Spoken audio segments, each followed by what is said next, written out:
Hello friends, आज एक बहुत ही ज़रूरी खाद के बारे में बताऊंगी। आपके गुड़हल के पौधे में इस तरह भर भर के फूल आएंगे और पौधे की जो ग्रोथ है वो डबल हो जाएगी। यानी आपके पौधे की ग्रोथ रुकी हुई है, पौधे में फूल नहीं आ रहे हैं, या कलियां बार बार गिर रही हैं, या पत्ते मुड़ रही हैं। यानी बार बार पौधे में बहुत सारे ऐसे प्रॉब्लम्स आ रहे हैं। पौधे के जो पत्ते हैं उसके जो किनारे हैं वो पीले हो रहे हैं, पौधे के पत्ते के लाइट ग्रीन कलर हो रहे हैं, पौधे में जो कलियां बन रही हैं वो भी गिर रही हैं, पौधे की ग्रोथ बिल्कुल रुकी हुई है। पौधे के जो स्टेम्स हैं वो बहुत ही पतले हैं और इनमें ना ही कोई अच्छा ग्रोथ है, पौधा हेल्दी बिल्कुल भी नहीं है। तो इसके लिए बहुत ही दो ज़बरदस्त खाद बताऊंगी और दोनों ही बहुत ज़रूरी है। तो आपके मोगरे के पौधे में कलियां नहीं बन रही है, या पौधे जो हैं बिल्कुल नया ग्रोथ नहीं ला रहे हैं, जो पौधे में फ्लावरिंग होती है वो उसके नए ग्रोथ में ही होती है। तो पौधे में अगर नया ग्रोथ नहीं आएगा तो पौधे में फ्लावरिंग कहाँ से होगी। तो इसके लिए बहुत ही ज़रूरी खाद के बारे में बताऊंगी और दो तरह के खाद बताऊंगी। एक तो प्लांट में स्प्रे करने के लिए है, यानी प्लांट के ऊपर फोलियर स्प्रे करनी है, और दूसरा है मिट्टी में डालना है। तो सबसे ज़्यादा ज़रूरी जो न्यूट्रिशन है वो है नाइट्रोजन, फास्फोरस और पोटेशियम। तो आज हम तीनों ही पौधे में डालने वाले हैं। साथ में एक बहुत ज़रूरी चीज़ है जो पौधे के ओवरऑल विकास के लिए बहुत अच्छी है। साथ में जो कलियां गिरने की प्रॉब्लम है वो भी ख़त्म हो जाएगी, पौधे अच्छे से अच्छा ग्रोथ करेंगे, हेल्दी ग्रोथ करेंगे। तो अब आगे जो बरसात आने वाली है इस टाइम आपके पौधे ज़्यादा से ज़्यादा ग्रोथ करेंगे और फ्लावरिंग भी करेंगे।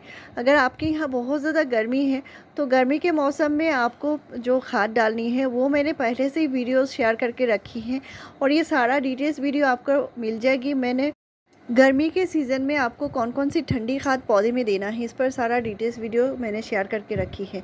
और अभी जो खाद बताऊंगी ये आप अपने सभी पौधे में दे सकते हैं। तो अभी आगे मानसून आने वाला है और आप अपने जो पॉट की ड्रेनेज होल है उसको ज़रूर चेक कर लीजिए, ताकि पौधे में जो है कभी भी पानी जमा ना हो, क्योंकि ये गुड़हल के लिए बहुत ही ज़्यादा हानिकारक होती है। और पौधे में जो पानी अगर जम जाती है तो उसके रूट ख़राब होने के चांस होते हैं।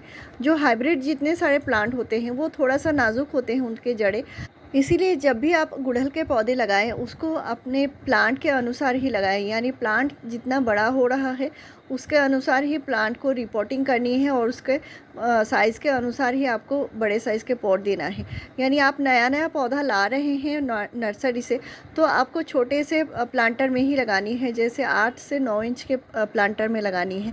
इससे ज़्यादा बड़े साइज़ के प्लांटर में नहीं लगानी है, क्योंकि वो जो प्लांट लगा हुआ होता है छोटे से पॉलीबैग में लगा हुआ होता है। तो जितने सारे हाइब्रिड प्लांट्स होते हैं उनके जड़ें बहुत जल्दी नहीं फैलती, धीरे धीरे फैलती है। तो इसके लिए इनको छोटा प्लांटर ही दीजिए। लेकिन अगर आप देसी गुड़हल का पौधा लगाते हैं या देसी गुलाब का पौधा लगाते हैं, मोगरा का पौधा लगाते हैं, तो उनके लिए आप थोड़ा सा बड़े साइज़ के प्लांटर दीजिए। जैसे आप 9 से 10 इंच का प्लांटर दे सकते हैं। और आप अगर इनको प्लास्टिक के गमले में लगा रहे हैं तो उसके ड्रेनेज होल बहुत ही अच्छे कर लीजिए, क्योंकि बरसात में अगर पानी जम जाती है पॉट में तो ये बहुत ही ज़्यादा हानिकारक होगी, प्रॉब्लम क्रिएट करेगी। तो इसके लिए आपको हमेशा से ध्यान रखनी है।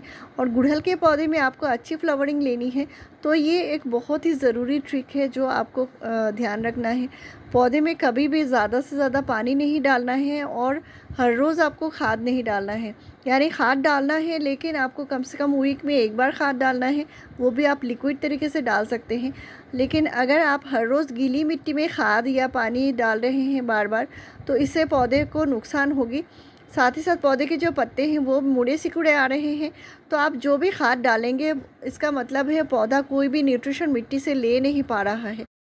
और आपके पॉट की मिट्टी अगर बहुत ज़्यादा हार्ड है तो इस बरसात के मौसम में आप प्लांट को रिपोर्टिंग कर सकते हैं, और कटिंग लगाने का बहुत ही बढ़िया टाइम है। तो मैं अपने पौधे में हमेशा से ऑर्गेनिक खाद ही डालती हूँ, और आज का जो खाद है ये भी एक ऑर्गेनिक चीज़ है, और इसको डालने से पौधे की जो ओवरऑल ग्रोथ है बहुत अच्छी हो जाएगी। कीड़े मकोड़े मिट्टी में हैं तो भी चले जाएंगे। तो ये है चूना पाउडर यानी लाइम पाउडर, और ये पौधे के लिए ही बनी है। यानी ये एग्रीकल्चरल चूना है यानी लाइम है, और ये पाउडर नुमा है, तो इसको पौधे में डायरेक्ट इस्तेमाल कर सकते हैं।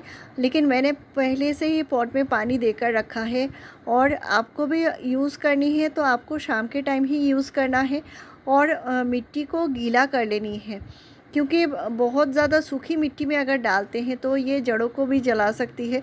तो कभी-कभी क्या होता है, बहुत सारे खाद हम डाल देते हैं लेकिन पौधे में कोई भी इसका असर नहीं दिखता। तो ये कैल्शियम की कमी के कारण भी होती है। तो ये जो लाइम पाउडर है यानी चूना पाउडर है, तो इसको देने से पौधे की ग्रोथ होने लगती है, पौधे की विकास बहुत अच्छे से होती है। पौधे के जो पत्ते हैं वो मुड़े सिकुड़े आना शुरू हो जाते हैं, या जो कोई भी फ्रूटिंग प्लांट हो इसमें फ्रूट्स अच्छे से नहीं लगते, जैसे टमाटर है, मिर्च है, इन पौधे में कैल्शियम की ज़्यादा ज़रूरत पड़ती है। और आपका कोई भी फ्लावरिंग प्लांट हो, सभी में आपको देना है, लेकिन 2 से 3 महीने में सिर्फ एक ही बार देना है, बहुत ज़्यादा इस्तेमाल नहीं करना है। और मिट्टी अक्सर बहुत ज़्यादा एसिडिक हो जाती है, तो उस एसिडिक जो लेवल होता है उसको एल्कलाइन बनाने के लिए कैल्शियम का यूज़ बहुत अच्छा होता है। तो आपको कम से कम 2 से 3 महीने में एक ही बार देना है, इससे ज़्यादा इस्तेमाल नहीं करना है, और बहुत ही कम क्वांटिटी में मैं दे रही हूँ।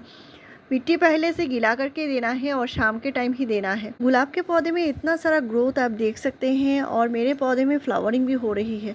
तो ये जो नया ग्रोथ है इसके लिए कैल्शियम की ज़रूरत पड़ती है, तो आप अपने गुलाब में ज़रूर से दीजिए। और गुलाब के देने मिट्टी में देने से मिट्टी थोड़ी सी एल्केलाइन बन जाएगी, लेकिन आपको एसिडिक बनाए रखने के लिए पौधे को जो ऑर्गेनिक खाद है वो डालते रहना है। लेकिन गुलाब में जो भी आप खाद डालेंगे वो शाम के टाइम ही देना है।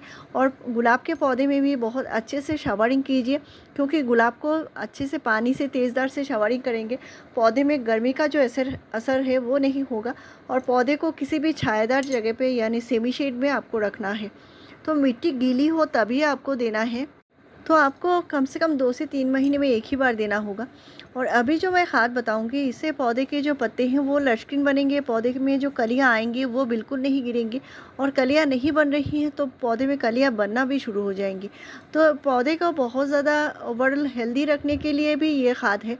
और इसको फोलियर स्प्रे करनी है, कम से कम 15 डेज़ के गैप में एक बार कर सकते हैं, और इसका रिज़ल्ट बहुत ही बढ़िया होता है। तो इसका सिर्फ 2 ग्राम लेना है और 1 लीटर पानी में घोल के पूरे प्लांट के ऊपर स्प्रे करनी। तो अभी गर्मी है तो आप शाम के टाइम ही कीजिए, लेकिन आप विंटर में यानी सर्दी में आप सुबह भी कर सकते हैं। तो ये है एनपीके यानी बैलेंस एनपीके, और बहुत ही बढ़िया रिज़ल्ट होता है इसका। आपके पौधे में जो बार बार कलियाँ गिरती हैं, इसे देने से पौधे में जो कलियाँ गिरने की प्रॉब्लम है वो भी नहीं होगी। तो ये बैलेंस एनपीके है, एनपीके 19-19-19, और इसका यूज़ मैं आपसे हमेशा से शेयर भी करती हूँ। ये बहुत ही बढ़िया खाद होती है, और ये फोलियर स्प्रे के लिए ही बना है। आप प्लांट के ऊपर स्प्रे करेंगे, इसी से ही आपको रिज़ल्ट मिलेगा, मिट्टी में डालने की बिल्कुल भी ज़रूरत नहीं है। इसमें जो होता है नाइट्रोजन, फास्फोरस और पोटेशियम तीनों ही बैलेंस मात्रा में होता है, जो पौधे के लिए बहुत ज़्यादा ज़रूरी है, क्योंकि ये सारे ही न्यूट्रिशन एक ही मात्रा में, बैलेंस मात्रा में है। तो इसे देने से आप अपने पौधे में भर भर के फ्लावरिंग ले सकते हैं। और ऐसे ही इन्फॉर्मेटिव वीडियोस के लिए आप मेरे चैनल को ज़रूर सब्सक्राइब कीजिए, लाइक, शेयर और कमेंट कीजिए। वीडियो पूरा देखने के लिए थैंक यू।